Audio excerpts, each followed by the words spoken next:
Hello viewers, today we have an unboxing of the GPD Q88 Plus. I purchased this item from WillGoo. I purchased it on December 3rd and it shipped 6 days later on December 9th, and it finally arrived 9 days after that on the 18th. So a total trip time from the moment I clicked on the item to add it to my cart to the time that it arrived is about 15 days total. So this is the product here. Previously I had the JXD S5 110B. I had this product, I purchased it, and it was a great product, and it worked for all of my needs. Here's some of the specs. Android 4.1, dual core, 1 gig of RAM, 5-inch capacitive, 5-point touchscreen, and it worked very well for the uses that I put it through, and it worked well up until maybe about 5 months ago, where the screen started to become unresponsive. So as a result, I sold it, and then I looked on to find a good replacement, and a good replacement was the GPD G5A, which is close in terms of its form factor, has a 5-inch screen as well, but the control of the device, it looks more like a standard controller, and it's a quad-core device, so it had a lot of neat specs, and I thought that was cool. But in the process of looking at that, I ended up finding the GPD Q88 Plus, which has most of the specs of the G5A, in that it has a Cortex A9 quad-core processor at 1.6 gigahertz. It's running Android 4.4 and a gig of RAM and a 7-inch display, and it was even cheaper, and it's an IPS screen with 1024 by 600 resolution. So I thought it was definitely worth it, considering it was much cheaper. And so here it is, and without further ado, I'll get into the unboxing. So this is what the box looks like. Right up top, not sure if you can see it, but it's coming from Singapore, and yep, there it is. And on the other side there's a slip about a customs declaration, and it says that Bruce, whoever Bruce is, from customs, has approved that the box does not contain any hazardous material. So thank you very much, Bruce. So getting into the unboxing, it's wrapped tightly. I'm not sure if this is what has come directly from WillGoo's factory, or this is the result of the package being opened to verify that there aren't any hazardous materials within it. I'm not quite sure at this moment, but I'll try my best to get through tough packaging. So there's tons and tons of tape everywhere, and I can see an inner box. I believe there's 2 boxes here. Alright, that's one side. That's the other side.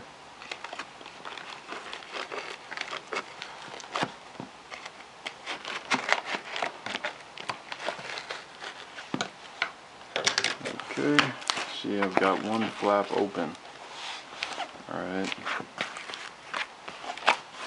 there we go. It's opening up very well. There it is. So it says GPD Gamepad Digital HDMI and 4 QR codes. That's interesting. I've never really seen that before. And packaged very well. Pulling it out here. So this is the device. I'll just set it there. And inside the box you have absolutely nothing. So this is just the empty box. There it is. Now onto the device. packaged here in some foam wrapping.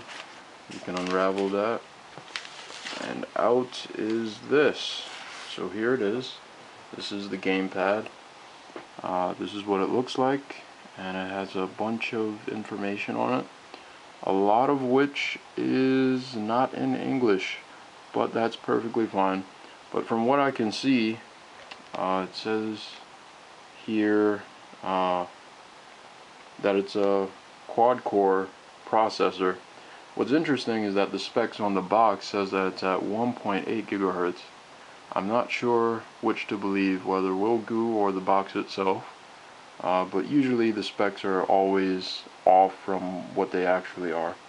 It says that it has a camera, Wi-Fi enabled, multiple point touchscreen, 2 cameras. Here, something about satisfaction guarantee, 100% genuine GPD product, and Android KitKat. Here it has an IPS display, something about the CPU, and that's all I can really tell from the front face of the box. On the back, we have more beautiful photos of the device, and a lot of, pretty much all of these specs are not in English. So there it is.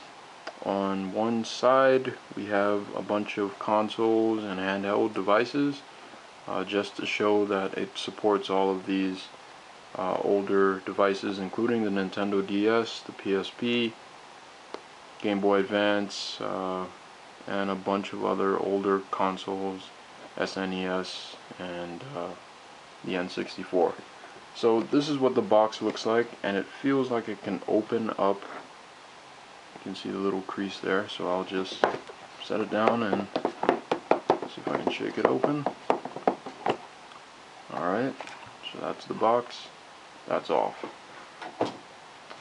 Here we've got some more foam packaging, and this is the device. This is the box. Okay, it has a little thumb pull. There we go. So this is what the device looks like. GPD, Android, and based on how it feels pretty good. Nice in your hand. I'll open that right afterwards. So it was in this foam encasing there, and what else does the box include? Lots and lots of foam casing. Here we go. This is a charging cable and a charging adapter, which surprisingly is the US version and not another type, so that's really good. So setting all of this aside, get into the device. Have it here. Sliding this out. Alright. So right off the bat, it looks really great. Has a nice matte type of look. Looks really good. Screen it's large, which is good. I like it. The buttons, they feel good. Analog sticks, or nubs, I should say, they feel good too. They surprisingly feel good. In fact, they might feel better than the ones that came on the JXD S5110B. So that's definitely a good thing. Up here you can see has the camera right there, and it has here advanced. I think that's what it says, yeah. And I'm not sure what that really means. There's a lot of curious things around on a lot of these devices. And if you can look at the profile here from this shot, you can see that on the far right and the far left, where you see the Android symbols, it's slightly raised, so your hand kind of cuffs in that little area, and it's a good fit versus it being completely flat. Up top here we have, what do we have here? we have R1 and R2, and we have L1 and L2. We also have a power on button, our charging port, a micro SD slot, headphone jack, and an HDMI port. So I believe, well, mini HDMI. Here on the face we have volume up, well, volume down and volume up, and we have a directional pad, and it's separated in more than just the traditional directions up, down, left, and right, but it also has the corners there as well, which is great for certain types of games. And you have here start and select A, B, X, and Y. All of the buttons are quickie, as you can hear, except for A, B, X, and Y. They're softer, mushy, so they don't click. Analog sticks, they feel pretty good for my uses, and the D-pad, that feels good, and that's not clicky as well. So that's the front-facing camera, and there is no rear-facing camera. Okay, so just a front-facing camera, and that works very well. So now let's just power this guy on. So up top is the power button. I'll just hold that down there and see if it has any juice. And okay, well, we got lucky. So it says here GPD and some gears, and the gears are in motion. Some type of animation here, and we wait to see what happens when it powers on.